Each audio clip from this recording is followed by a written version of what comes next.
a nuestro tema, muerte en Adán, vida en Cristo, y vamos a buscar en nuestras Biblias, por favor, Romanos 5:12. Romanos 5:12.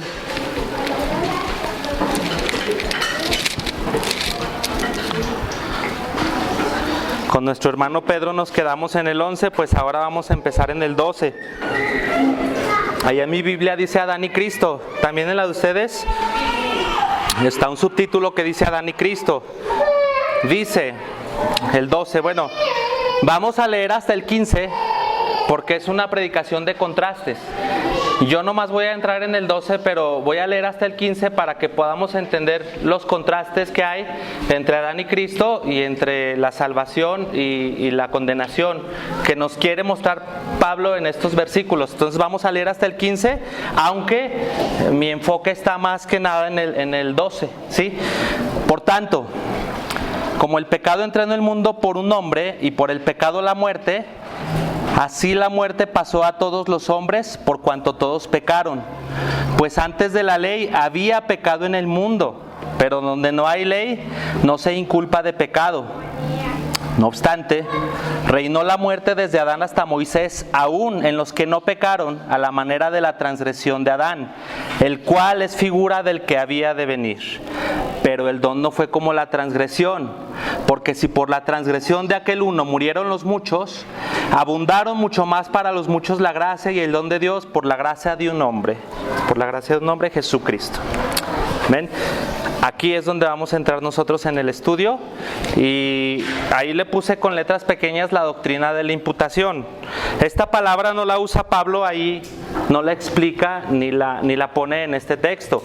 Sin embargo, no nomás en este versículo, en toda la Biblia podemos encontrar esta doctrina.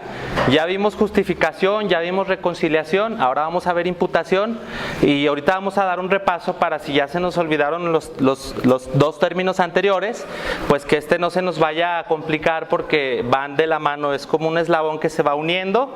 Y el propósito de esta enseñanza, hermanos, es mostrar la gloria de Cristo a través de la visión de Cristo como nuestro representante, y para esto tenemos que conocer a Adán también como nuestro representante, y viendo cómo somos todos uno en Adán, podemos ver cómo somos todos uno en Cristo, ¿sí? Ese es el objetivo, que nosotros podamos glorificar a Dios a partir de esta doctrina. No es una doctrina clara. Ahorita estamos en el año 2022 y ha habido 2000 años de discusiones para poder, algunos argumentan en contra de que Cristo es nuestro representante, otros argumentan a favor, otros dicen, Cristo es mi representante, pero Adán no. Entonces eso complica que podamos asimilar la salvación nosotros por medio de estos dos personajes históricos. Entonces vamos a comenzar primero desglosando el versículo. Por tanto, como el pecado entró en el mundo por un hombre y por el pecado la muerte, así la muerte pasó a todos los hombres, ¿sí? ¿Qué nos dice este asunto de la muerte?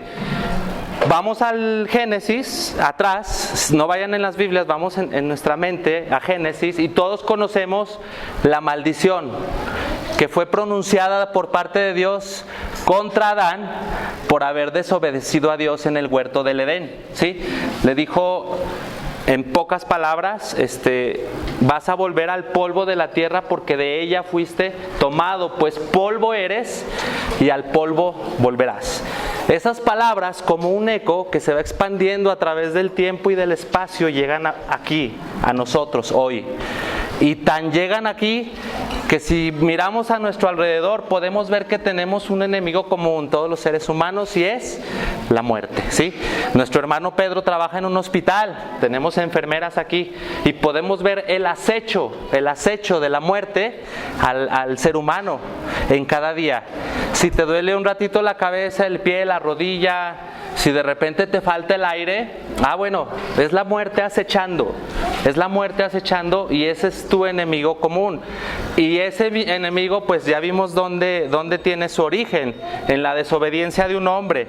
Entonces, tenemos que asimilar la muerte como alguien que entró, que irrumpió en el mundo con un compañero inseparable, una sustancia de su misma especie, que es el pecado, ¿sí? La muerte y el pecado vienen juntos, ¿sí? Y vienen a destruir y a reinar aquí en medio de esta vida y a promoverse como señores. Sin embargo, vamos a ver que no tiene la muerte la victoria, ni tampoco el pecado tiene la victoria. Hay una cita que les puse aquí de John Milton, una cita de un escritor que nos ilustra esta irrupción de la muerte y el pecado al mundo. El diablo le está explicando a la muerte y al pecado a dónde van. Bueno, Milton, un paréntesis, es un escritor que a cada concepto lo convirtió en un personaje. El caos es un concepto, bueno, Milton lo hizo un personaje. La muerte es una realidad, Milton la convirtió en un monstruo, con pies, con rostro, con manos, con colmillos. El pecado igual. Entonces el diablo le dice a la muerte y al pecado: seguid en esta dirección por entre estos orbes numerosos que ya son vuestros, y habitad ahí reinando en medio de la vida.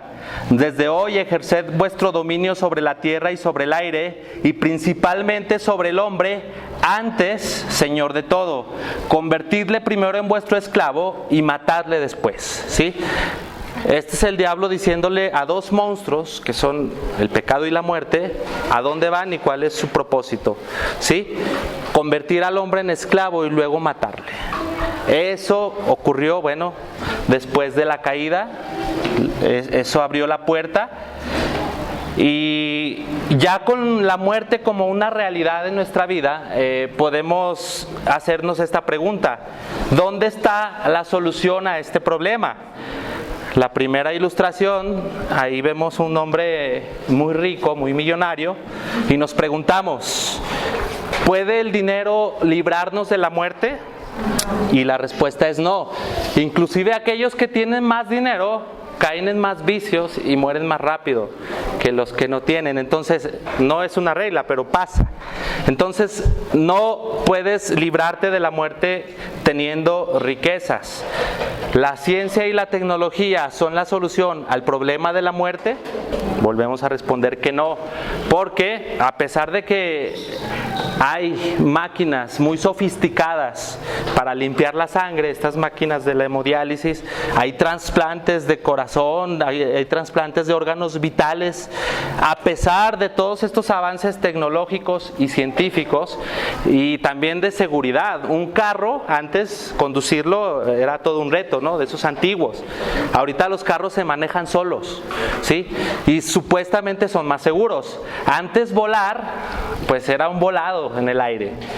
Cuando fue, ahora estamos a 11 de septiembre, cuando fue el 11-11 en Estados Unidos, en el año 2001, los aviones no tenían GPS, ¿sí?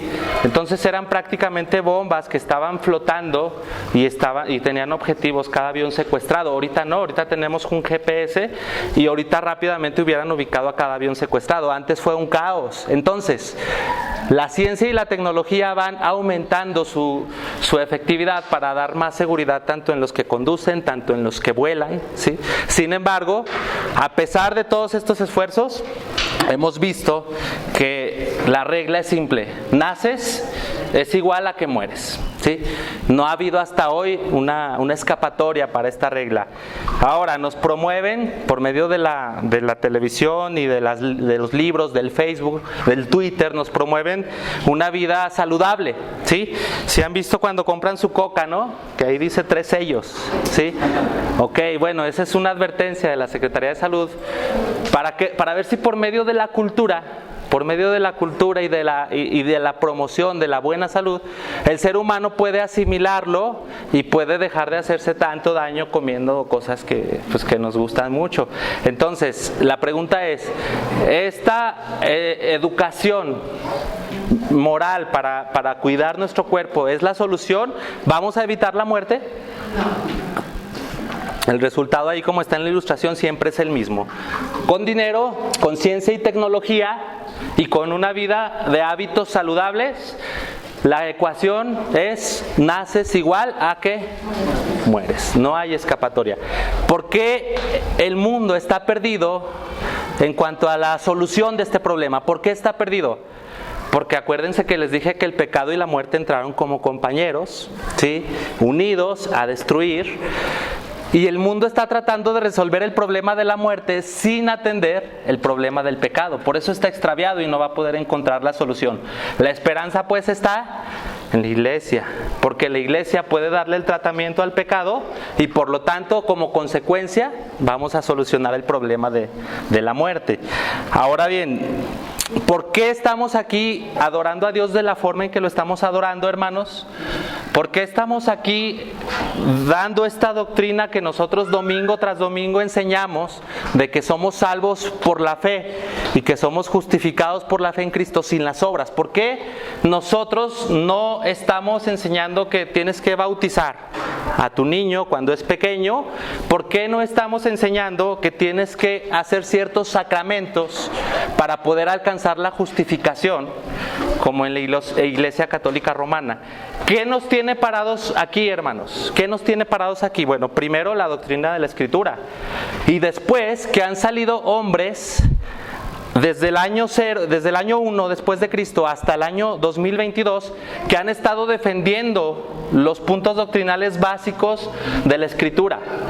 Ha habido concilios, ha habido disputas de hombres que se han levantado a proclamar la verdad y defendido la doctrina de la herejía. Por esos hombres que se han levantado a defender estas doctrinas de la reconciliación, de la justificación, de la salvación por fe sin obras, por estos hombres nosotros estamos aquí de la forma en que estamos haciéndolo. Entonces, es bueno echarle un vistazo a la historia de la iglesia para ver quiénes son estos hombres y para ver cuáles puntos estaban en debate. Lo primero que vamos a hacer aquí es que vamos a ver un debate histórico de el pecado que nos hereda nuestro primer padre, Adán. Vamos a ver cuál fue el pleito, qué decían unos y qué decían otros, y por qué hasta hoy mantenemos la firme postura de que Adán estaba representándonos. En el segundo apartado vamos a ver qué implicaciones tiene la imputación del pecado en nuestra vida, y ya para cerrar vamos a ver qué implicaciones tiene la imputación de la justicia en nuestra vida, ¿sí? Si nosotros entendemos que Adán es nuestro representante y que en él pecamos, es más fácil que podamos entender que Cristo es nuestro representante y que en él tenemos vida eterna. Si no alcanzamos a entender lo de Adán, no vamos a alcanzar a entender lo de Cristo como deberíamos entenderlo. Vamos primero pues con el debate histórico, el pecado original, una perspectiva histórica. Sí, aquí tenemos una fecha, Pelayo, en el año 390 al 418, este pensador, era parte de la iglesia, era activo en la iglesia. Recordamos que todavía no había protestantes y católicos, la iglesia era una, ¿sí? Y este Pelayo se puso a argumentar que el pecado era un fenómeno social, ¿sí? Que el pecado lo aprendíamos por imitación. Veíamos a pecar a los demás y aprendíamos el pecado y luego comenzábamos a pecar y eso nos hacía pecadores. Eso decía Pelayo. Entonces, el pecado, si es un fenómeno social y se aprende por imitación, también la justicia es un fenómeno social que se puede aprender por imitación. Entonces, si yo soy pecador porque imito y peco, entonces también puedo ser salvo porque yo decido, ¿sí? Yo decido no pecar. Está en mí hacer pecado o hacer justicia y yo trazo una línea por la cual voy a caminar. Eso dijo Pelayo. ¿Qué pasó después? Se levanta Agustín de Hipona y él dice: no señor, las consecuencias de la caída de Adán trajeron al ser humano una naturaleza corrupta, incapaz de hacer justicia por sí mismo. Agustín reunido con los padres de la iglesia de aquel tiempo, que estamos hablando los ancianos, pero a un nivel no local, sino a un nivel de una época, se levantan y hacen un concilio de Trento, y ellos ponen a Pelayo como un hereje, y ellos defendiendo la doctrina de la palabra de Dios, de que el pecado está en nuestra naturaleza por herencia de Adán, ellos expulsan a Pelayo y lo entierran con argumentos, no con mentiras, con argumentos. Aquí tengo pues algo que redacté, dice: las consecuencias morales y judiciales del primer pecado de Adán fueron transmitidas a su progenie en virtud de su nacimiento. En una palabra, lo semejante engendra lo semejante, y por lo tanto un hombre pecador engendra descendencia pecaminosa. Además, este pecado afecta a la raza humana y la somete a la muerte física y espiritual, y pone la voluntad bajo el yugo de la esclavitud. ¿Cuál fue la réplica de Agustín? El pecado corrompe la voluntad, ¿sí? Y aunque tú quieras hacer justicia, estás sometido a esclavitud por tu naturaleza de pecado, y no es como dice Pelayo que puedes alcanzar la virtud porque eres esclavo del pecado.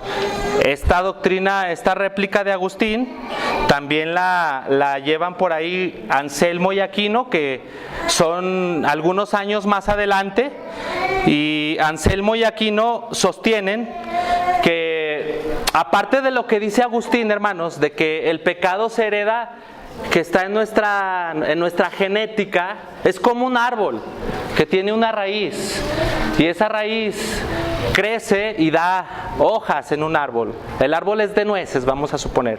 Bueno, todas las nueces traen la naturaleza de la raíz, ¿sí? Así lo veía Agustín. Nuestra raíz, o sea, lo semejante engendra lo semejante, es un hombre pecador. Entonces nosotros, por lo tanto, también somos pecadores. Eso es lo que decía Agustín. Pero Anselmo y Aquino dicen, bueno, hay otro rostro del pecado que reside también en la voluntad. O sea, el pecado, aparte de estar en nuestra naturaleza, también viene a nosotros por medio de la razón y la voluntad. O sea, mi naturaleza es corrupta, pero a la vez yo también decido, por medio de mi voluntad y mi razón, hacer pecado, pero no decido hacer justicia, ¿sí? Yo peco porque en mi naturaleza está pecar, pero aparte, cuando yo soy consciente de que soy un pecador, yo decido continuar por este camino del pecado.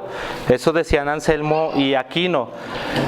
Después, muchos años después, en el año 1438, 1546, sale un hombre que se llama Martín Lutero y pone en la mesa de debate estos términos. Ahí los ven ustedes: rectitud pasiva y activa y culpabilidad pasiva y activa. Y vamos a decir, ¿qué quería decir Lutero con estos términos? Bueno, no es nada del otro mundo, hermanos. ¿Saben qué puso el conflicto de los protestantes contra los romanos católicos en este tiempo? Estos términos: justicia pasiva y activa y rectitud pasiva y activa. La pasiva, sí, es la que yo recibo de parte de Cristo. Yo puedo recibir justicia de parte de Cristo, ¿sí?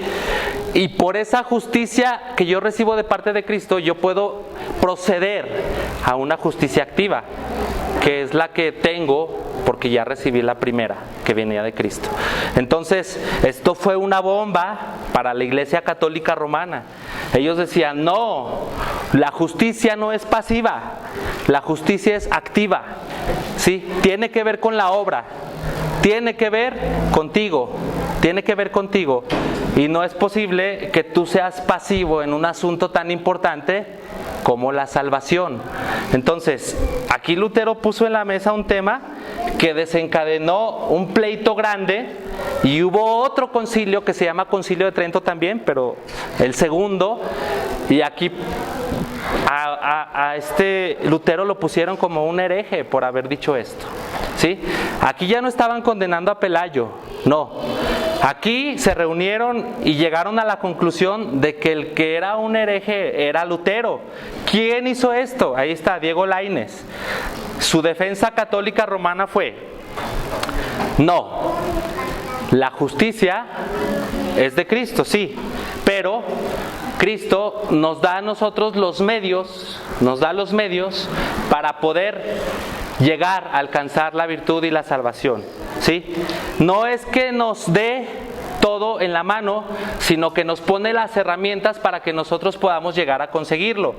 Esto tiene que ver con el término del arminianismo, que yo creo que ya lo conocen. Arminianismo significa que la salvación está ahí y yo la puedo tomar por mis propios medios, ¿sí? Ese es el argumento de Diego Lainez, ¿sí?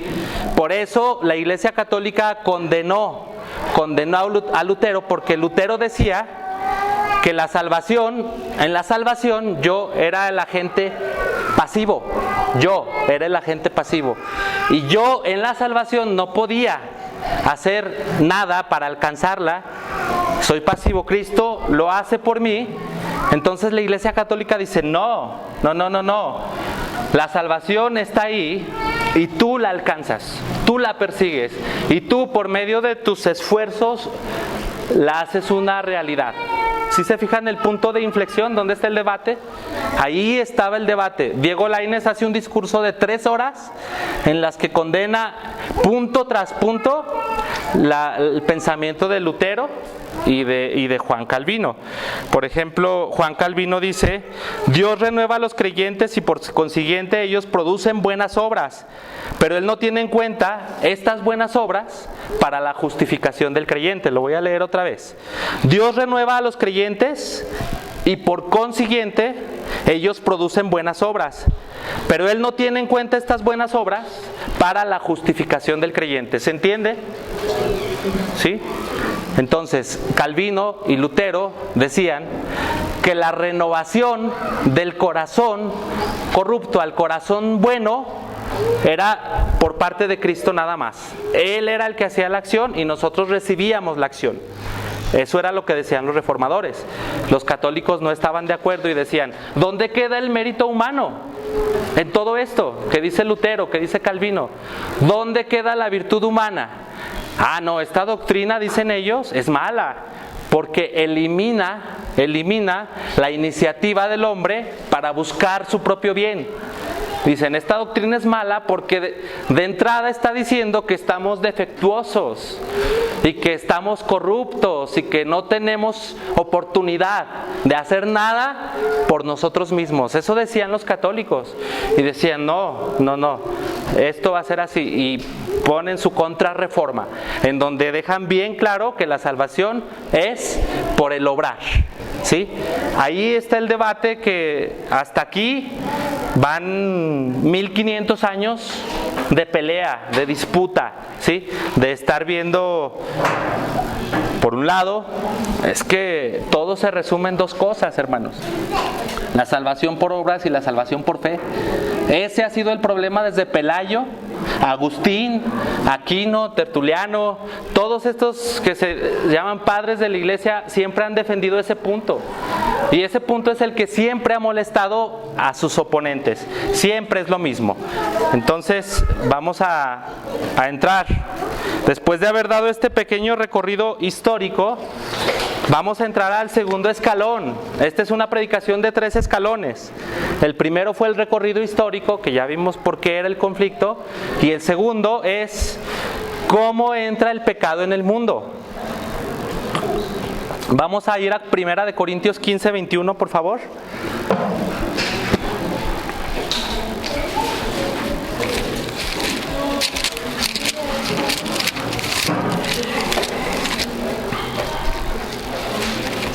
Necesito que alguien me ayude a leerlo.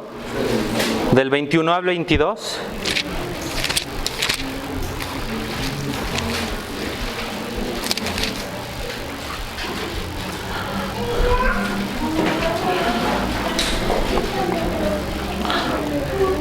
¿Quién lo lee? Ayúdenme, por favor.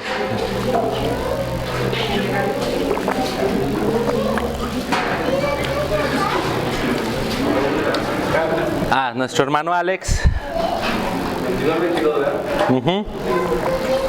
Porque por cuanto la muerte entró por un hombre, también por un hombre la resurrección de los muertos. Porque así como en Adán todos mueren, también en Cristo todos serán vivificados.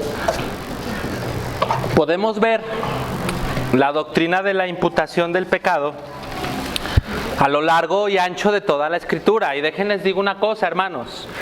Para que una doctrina sea doctrina bíblica, tiene que pasearse como soberana por todos los salones de cada libro de la Escritura, ¿sí? No podemos sacar un texto y decir que de ahí vamos a hacer una doctrina. Por ejemplo, hay unos que leen en Romanos: Dios llama a las cosas que no son como si fueran. Dios llama a las cosas que no son como si fueran. Sacan ese texto y dicen, esta va a ser una doctrina. Y de ahí sacan la declaración positiva. Entonces, llama a ese carro que no tienes como si fuera. Llama a esa casa que no tienes como si fuera. Porque aquí dice, Romanos en Pablo, que Dios llama a las cosas que no son como si fueran, ¿sí? Esa es una doctrina anoréxica. Está débil, está frágil y no es sustentable por el resto de los libros de la Escritura. Pero la doctrina que nosotros estamos predicando de que todos pecamos en Adán se pasea como ese león, rey de la selva, por toda la llanura como soberana, como sí, señora doctrina. Es una doctrina bíblica, ¿sí? Entonces, mucho cuidado, hermanos, con agarrar un versículo y pretender hacer una doctrina de un versículo que no tiene sustento en el resto de la Escritura, ¿sí? Entonces, ahí les puse unas ilustraciones. De lo que significa la imputación en la vida cotidiana. Por ejemplo, en política, ahí tenemos una foto de los presidentes de México, ¿sí? El presidente es nuestro representante, ¿sí? Si nuestro presidente toma buenas decisiones, nosotros somos beneficiados. Si nuestro presidente toma decisiones malas, nosotros somos perjudicados. Y no nomás nosotros, tal vez la siguiente y la siguiente generación, por la mala decisión de un representante. Podemos ver un ejemplo de imputación en la vida cotidiana, por ejemplo en la política. Otro ejemplo es en las empresas. Hay imputación en cada una de las empresas que ustedes ven porque tienen un representante legal. Ese representante lleva el rumbo de la empresa y sus decisiones afectan a todo el equipo de trabajo o bien lo perjudican. Ahí tenemos otro ejemplo de imputación en la vida cotidiana. Otro ejemplo es en las finanzas, por ejemplo. ¿Alguna vez les han dicho, pon esto a mi cuenta? ¿Sí? Yo me encuentro un amigo en los mariscos y me quiere mucho, me saluda, se va y le digo al mesero, pues tráeme mi cuenta. No, lo pusimos a la cuenta de su amigo. Ah, ok, ya me imputó mi cuenta. No, pues gracias. Qué bonito, ¿no? Ahí podemos ver ejemplos claros de imputación. Por ejemplo, en la guerra también. ¿Sí se acuerdan de la historia de David y de Goliat? Ah, pues David era el representante del pueblo de Israel y Goliat era el representante de los filisteos. Esta es una ilustración bíblica de imputación, ¿sí? Si perdía a David, todo Israel perdía. Y si perdía a Goliat, los filisteos se podían ir. Ahí tenemos otro ejemplo también en Troya, en la Ilíada de Troya, cuando Aquiles pelea también con un gigante para evitar que los demás soldados peleen. Ellos dos pelean y como Aquiles vence, el otro ejército y su rey se van. Son afectados por el desempeño de su representante. Tenemos esta idea también en las Olimpiadas, en los deportes, ¿sí? Ahora que ya viene el Mundial, cuando México pierda contra Argentina o gane, la gente va a estar diciendo, perdimos. Siempre es el nos, ¿verdad? No es perdieron, es perdimos. O a diferencia, ganamos y todos se van al Ángel de la Independencia y a la Alameda, así con su claxon y su bandera de México porque ganamos. Son representantes, ¿sí? Ahora, si aquí viene alguien y nos reta a un partido de ¿qué? De básquetbol, y nos dice, elijan a uno que va a competir contra el de acá. Si ustedes ganan, les va a ir bien, les vamos a dar esto, pero si ustedes pierden, dejan el salón y nos dejan a nosotros aquí ya congregarnos. Vamos a suponer que eran cristianos también. Yo no me voy a poner como representante.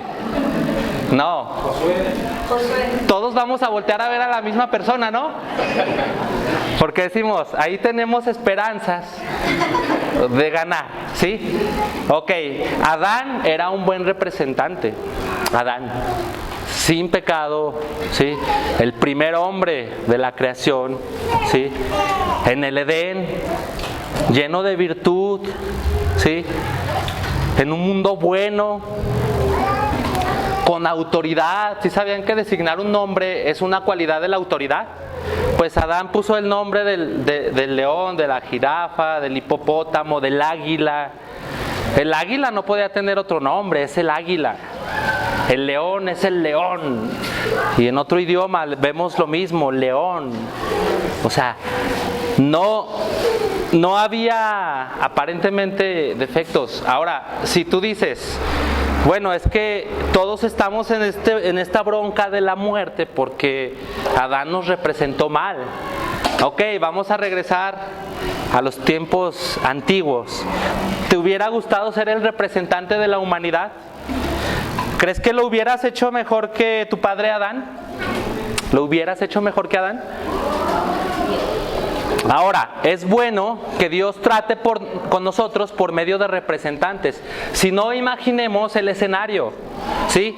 Yo me represento a mí mismo, soy el amo de mi destino, yo trazo la línea de mi rumbo y así me va. Yo prefiero la forma de Dios de tratar con representantes a que sea un asunto personal entre Dios y yo, porque en el segundo caso yo creo que estaríamos perdidos, muy muy perdidos, porque así como no habría un representante para nuestra caída, tampoco habría un representante para nuestra justificación. Estaríamos más perdidos. Entonces, porque muchos dicen, ay, pero es que Adán nos representó mal. Ah, bueno, ¿hubiera sido mejor Adán? ¿Hubiera sido mejor Eva? No creo, ¿verdad? Entonces aquí tenemos una cita de un escritor que escribió un libro completo de la imputación y dice, así como el único acto de obediencia de Cristo es representativo y comprende el fundamento jurídico para la justificación de los elegidos, así el único acto de desobediencia de Adán constituye el fundamento jurídico para la condenación de aquellos que están unidos a él. Pablo se basa en la doctrina de la imputación inmediata cuando describe el estado legal de la humanidad. Ahorita les voy a explicar qué es la imputación inmediata porque es importante.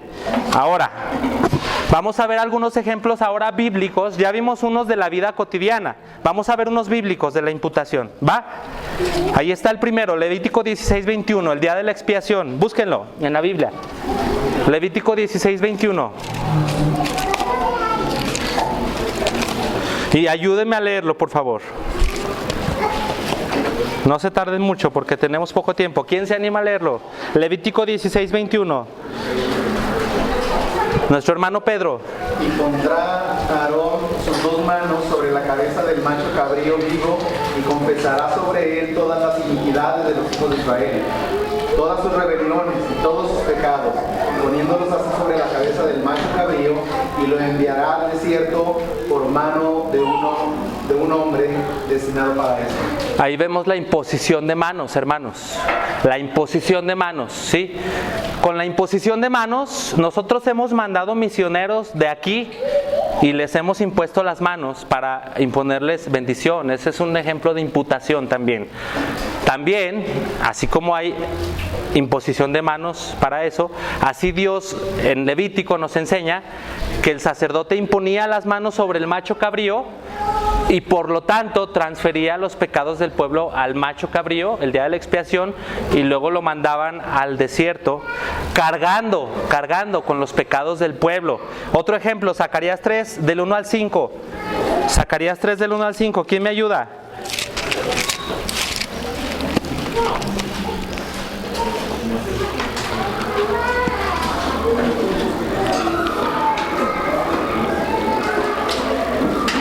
Zacarías 3 del 1 al 5. ¿Quién lo lee? Yo. Hermana. Me mostró al sumo sacerdote Josué, el cual estaba delante del ángel de Jehová, y Satanás estaba a su mano derecha para acusarle. Y dijo Jehová a Satanás: Jehová te reprenda, oh Satanás. Jehová, que ha escogido a Jerusalén, te reprenda. ¿No es este un tizón arrebatado del incendio? Y Josué estaba vestido de vestiduras viles y estaba delante del ángel. Y habló el ángel y mandó a los que estaban delante de él, diciendo: quitarle esas vestiduras viles. Y a él le dijo: mira que he quitado de ti tu pecado y te he hecho vestir de ropas de gala. Después dijo: pongan mitra limpia sobre su cabeza. Y pusieron una mitra limpia sobre su cabeza y le vistieron las ropas. Y el ángel de Jehová estaba en pie. Vemos otro ejemplo de imputación con las vestiduras. Esta idea de las vestiduras está en el Antiguo Testamento, en Zacarías. Pero esta ropa de las vestiduras está también en el Apocalipsis. ¿Se fijan que la doctrina está a lo largo y ancho de toda la Escritura? ¿Sí? En Apocalipsis vemos la iglesia con un vestido puro y sin mancha. ¿Sí? Así como vemos aquí en el ejemplo de Zacarías. Es una doctrina y está en la Biblia, y por lo tanto tenemos que entenderla, tenemos que asimilarla de la mejor manera. Isaías 53 del 11 al 12. ¿Quién me ayuda? Hermana. Apartaos, apartaos, salid de ahí, y no toquéis cosa ilícita, salid de en medio de ella, quitaos los pesos, lleváis los utensilios de Jehová, porque no saldréis apresurados, ni veréis llenos, porque Jehová irá delante de vosotros, y os consagrará el Dios de Israel. Es Isaías 53, del 11 al 12. Sí, a ver, ahí va otra vez. Verá el fruto Ajá.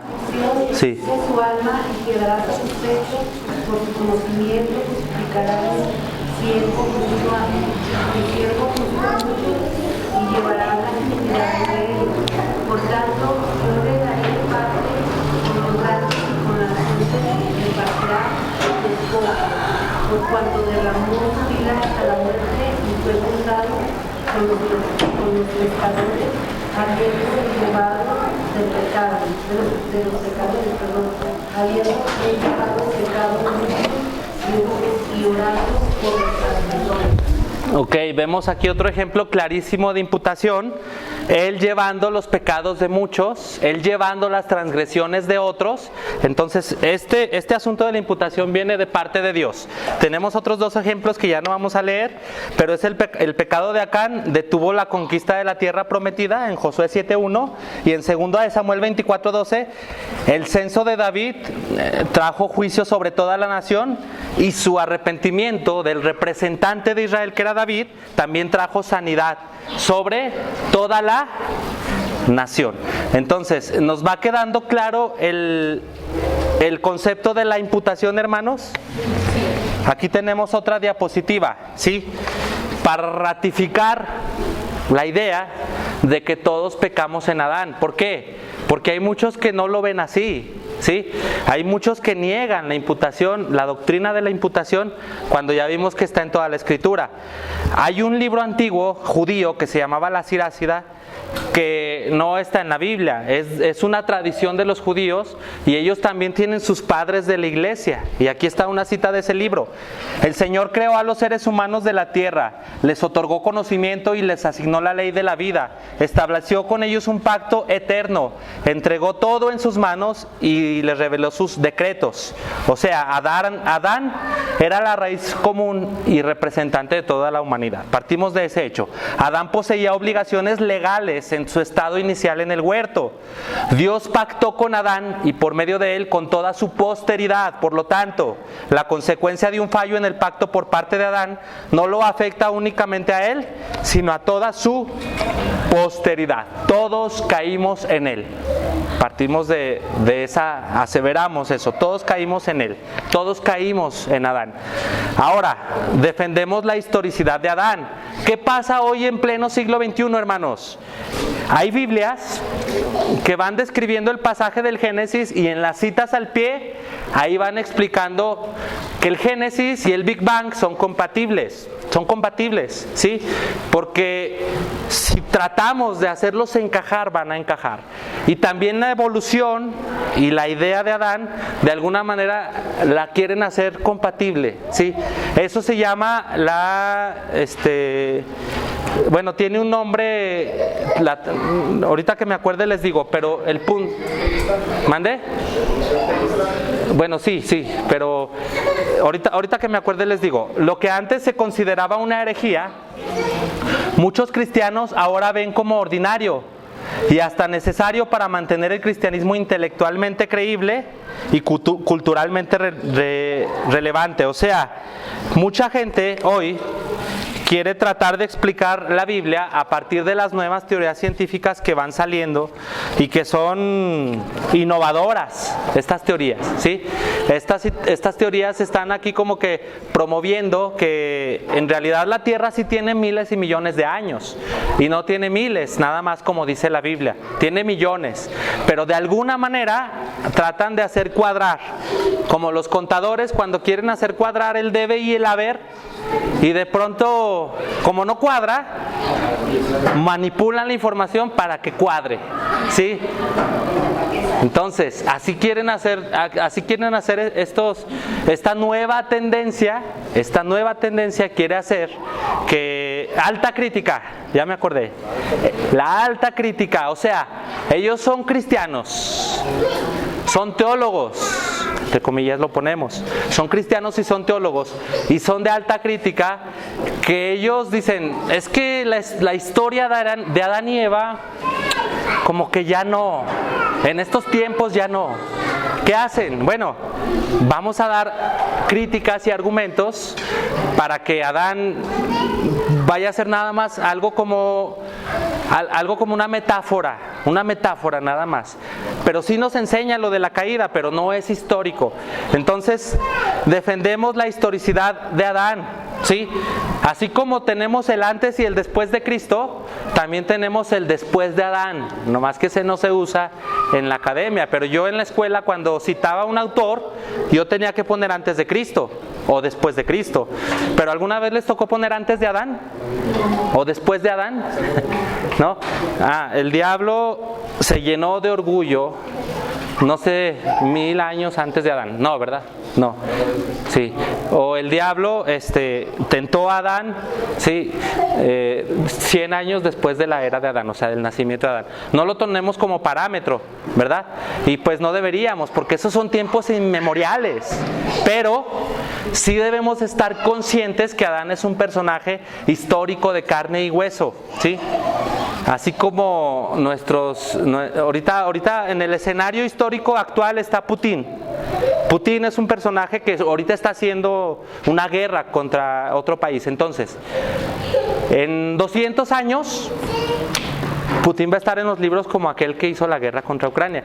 Entonces, es un personaje histórico, ¿sí? Y así pasen 100,000 años, Putin es un personaje histórico. Tuvo su escenario y tuvo sus acciones.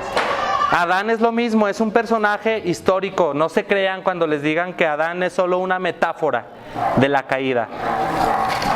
Aquí vienen dos términos que se usan en teología, ahorita para entender la cita anterior, que son la imputación mediata y la imputación inmediata. A mí no me gusta usar estos términos, pero con la línea de estudio que llevamos aquí hay que explicarlos si están fáciles, hermanos, fáciles. La imputación mediata dice aquí, posterior. La gente es culpable porque peca y esto tiene que ver con mi acción de pecar, Pelayo, ¿sí? La imitación mediata es cuando mi acción de pecar me convierte en culpable. No el pecado de Adán, sino mi acción de pecar. No el pecado de Adán, sino mi acción de pecar. No el pecado de Adán, sino mi acción de pecar. Eso es la imputación mediata.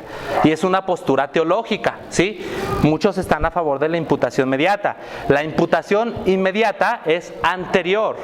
La gente peca porque es culpable. Esta es la idea de que todos pecamos en Adán y que Adán es nuestro representante federal.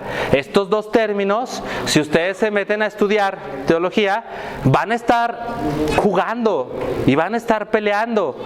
Y los hijos de Dios van a seguir defendiendo con estos términos para que nosotros aquí, porque va en cascada, hermanos. Ahorita nosotros tenemos una sana doctrina gracias a 2000 años de peleas y de defender y de defender y de defender que somos salvos por la fe, que somos justos en Cristo, pero también que somos culpables o que fuimos culpables en Adán. Eso es la imputación inmediata. Ahora, aquí están otros dos términos súper fáciles también, que si los leemos directamente de uno de los teólogos sí nos van a confundir.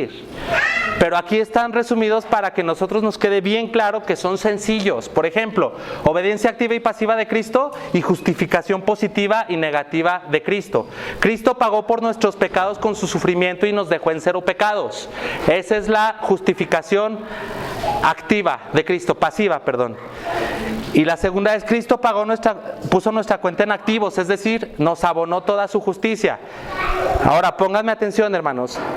Hay una doctrina que dice que Cristo nos quitó la inmundicia del pecado. Vamos a ilustrarlo con vestiduras. Que Cristo nos quitó la vestidura vil, la que estaba sucia, ¿sí? Y nos dejó desnudos. Simplemente nos quitó el pecado. Si así fuera, pues íbamos a ser insertados otra vez en el Adán, en el Edén, en el jardín, con el peligro de volver a pecar y de volver a caer. Si nosotros decimos, ¿sí?, que la obediencia de Cristo, nada más la obediencia pasiva, llegó a nosotros, estamos diciendo que Cristo con su justicia nada más nos quita el pecado y nos deja donde estaba parado Adán. Esa es la obediencia pasiva de Cristo, ¿sí? Que Cristo me pase su obediencia pasiva significa que me deje mi cuenta en ceros. Vamos a ilustrarlo con la deuda. Debo 1,000,000, viene Cristo y paga 1,000,000 y me deja en ceros. Pero eso es nada más la mitad. Cristo no hizo nada más eso. Cristo, cuando mi cuenta estaba en ceros, cuando ya quitó mis vestiduras viles y quitó mi deuda, Cristo abonó 1,000,000 a mi favor. Ese 1,000,000 significa, es algo escatológico, es la vida eterna y es la regeneración de mi corazón para que yo no caiga otra vez en pecado como Adán, como mi padre Adán. Cristo no me deja en ceros, Cristo me deja en positivos, cambia todo mi corazón, cambia toda mi mente, mi cuerpo glorificado lo asegura con su resurrección para que yo tenga una posteridad en la eternidad. Si Cristo nada más pusiera mi cuenta en ceros y así me dejara, no está asegurada la eternidad. No, pues si Adán pecó, imagínate, es como el niño, ya lo sacaste del charco de lodo, lo bañaste, lo cambiaste, te descuidaste un minuto y se volvió a meter. Eso sería, si Cristo nada más me pasa su obediencia pasiva, ¿sí? Pero no, Cristo me imputa su obediencia activa, o sea, me abona a favor en mi cuenta, ¿sí? Ahora estamos conscientes pues de una triple imputación y ahorita estos tres términos ya los podemos entender claramente. Todos pecamos en Adán, imputación inmediata. Nuestros pecados fueron puestos en Cristo, la obediencia pasiva de Cristo. La justicia de Cristo fue puesta a mi favor, la obediencia activa de Cristo, ¿sí? Hay tres formas de ver la imputación, son estas tres: imputación inmediata, obediencia pasiva y obediencia activa. Que esto es, soy culpable en Adán, Cristo quita mi pecado y Cristo me pone su justicia. Soy pecador en Adán, Cristo quita mi pecado y Cristo me imputa su justicia. Soy pecador en Adán, Cristo quita mi pecado y Cristo pone en mí su justicia, toda su justicia, cada una de sus buenas obras la pone a mi cuenta. Está fácil, ¿no? No tenemos por qué complicarnos tanto. Imputación de la justicia y la justificación. Ahí tenemos unas citas, ya tenemos poco tiempo, pero vamos a ver estas diferencias gloriosas entre Adán y Cristo. Primero, Adán fue tentado en los lujosos jardines del Edén, rodeado de frutos y alimentos, o sea, con la panza llena, ¿sí? Feliz, sin estar estresado, sin estar cansado. Adán fue tentado en un ambiente así. En contraste, Cristo fue tentado en el desierto en medio de un ayuno de 40 días. ¿Cómo ven? Otro punto. Adán fue tentado una vez y cayó, ¿sí? Cristo fue tentado 3 veces en el desierto por el diablo y le dijo, escrito está, escrito está, escrito está. Y se mantuvo firme. Ese es mi representante. Ese es mi representante. Amén. Adán nos puso en estatus pasivo, ¿sí? O sea, en deuda. Cristo borró esa deuda y con su sacrificio, y además puso nuestra cuenta en activos, y en teología esto es obediencia activa y pasiva de Cristo. Adán provocó la muerte y el exilio de Eva, su mujer. Cristo, en cambio, abre las puertas del paraíso para que su novia, la iglesia, pueda volver a habitar en la presencia de Dios eternamente. ¿Cristo es tu representante? Ok, estás bajo su cobertura, ¿sí? Cristo te viste con vestiduras blancas y te abre las puertas del paraíso, a diferencia de Adán, que provocó el exilio, ¿sí? Tenemos vida en Cristo, ¿sí? No hay ningún medio biológico intermediario por el cual Dios nos comunica la justicia de Cristo. No somos del linaje de Cristo, ¿verdad? Ni del linaje de David, pero somos salvos por la imputación de la justicia. Tampoco Cristo es un simple ejemplo de moral para los creyentes. En contra con Pelayo, ¿verdad? Que el pecado es un fenómeno social. ¿La justicia es un fenómeno social? No, la justicia es imputada por Cristo y nos hace salvos por gracia. Es claro que la naturaleza de Dios en la salvación es de un nuevo pacto, como tenemos en Hebreos 9:15. Es de un nuevo pacto. Ahora, ¿la muerte física es todo el problema? No. ¿Dónde ocurrió la caída? ¿En qué espacio y en qué tiempo? El tiempo es antiguo y el espacio es celestial. El jardín edénico, ¿sí? El primer templo sagrado. El espacio donde ocurre la transgresión es el jardín del Edén. El primer templo donde habitaban el Espíritu y donde la presencia de Dios era natural. La consecuencia más inmediata de la caída es el exilio. Esto se traduce en muerte espiritual. La ausencia del Espíritu de Dios significa muerte. Cuando Adán y Eva fueron expulsados del paraíso, reinó la muerte, porque la ausencia del Espíritu es muerte, la presencia del Espíritu Santo es vida eterna, ¿sí?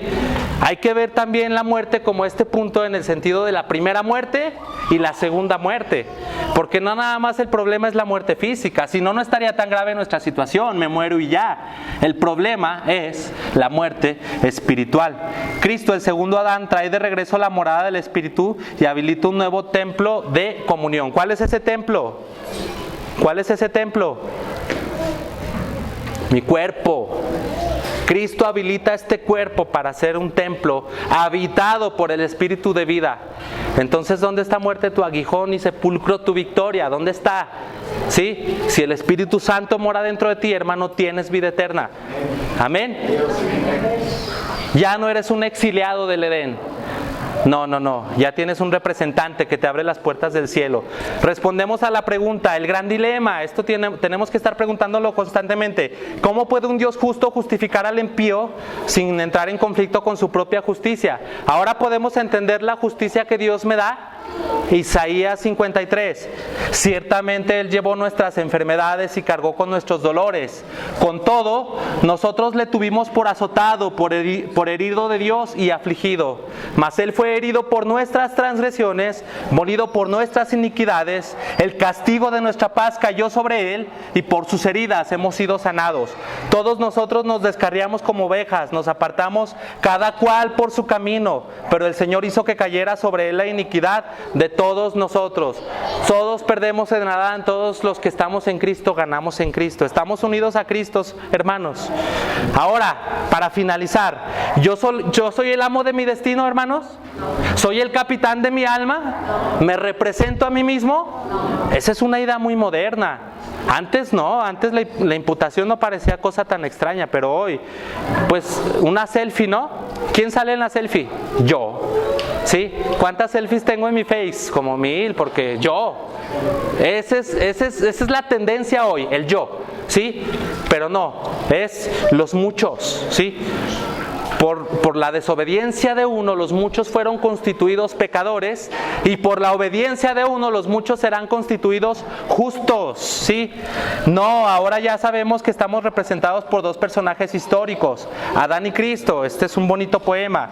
Tus obras, no las mías, oh Cristo, hablan con alegría a este corazón. Me dicen que todo está hecho, ellas alejan mi temor. ¿A quién más a ti, Señor, puedo acudir? ¿A quién más que a ti, Señor, puedo acudir? Estamos en Cristo, sus obras, no las mías. Ahora, ¿sí recuerdan cuál es el argumento católico? ¿Dónde queda lugar para el mérito humano? ¿Sí? Laínez, el que defendió en Concilio de Trento la idea de Pelayo y condenó a Lutero, él decía, es que ¿dónde quedan las buenas obras del creyente? No tienen eficacia para salvación, y lo dijo, es anatema, dijo lo de Lutero.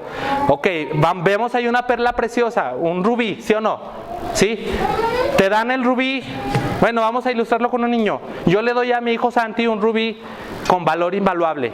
Le digo, ten, es tu salvación. Si la pierdes, es tu problema.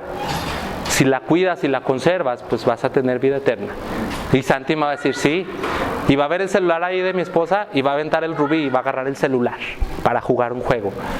Yo no tengo las cualidades para que en mí descanse todo el asunto de mi salvación. Esa perla preciosa, ese rubí, pues lo tiene que cuidar alguien más. Lo tiene que cuidar alguien más. Y el que lo cuida es Cristo. Mi vida está escondida en Cristo por la eternidad. ¿Sí? Él tiene mi salvación en sus manos. Yo descanso en Él. Ahora, no te engañes, hermano. Si tú practicas el pecado, si tú eres un desobediente, si tú no estás unido a Cristo en comunión, no hay salvación. La imputación de la justicia trae un obrar bueno, ¿sí? Que estés unido a Cristo, que estés en comunión con Cristo, que estés en comunión con su palabra. Tampoco se trata nada más de asistir a la iglesia. En tu vida diaria tú tienes que estar en unión con Cristo, unido a Él. Si no estás unido en Cristo, pues estás en Adán y estás en tus pecados. ¿Queda claro el contraste? ¿Sí? Ahora, yo soy un buen representante del reino de Dios.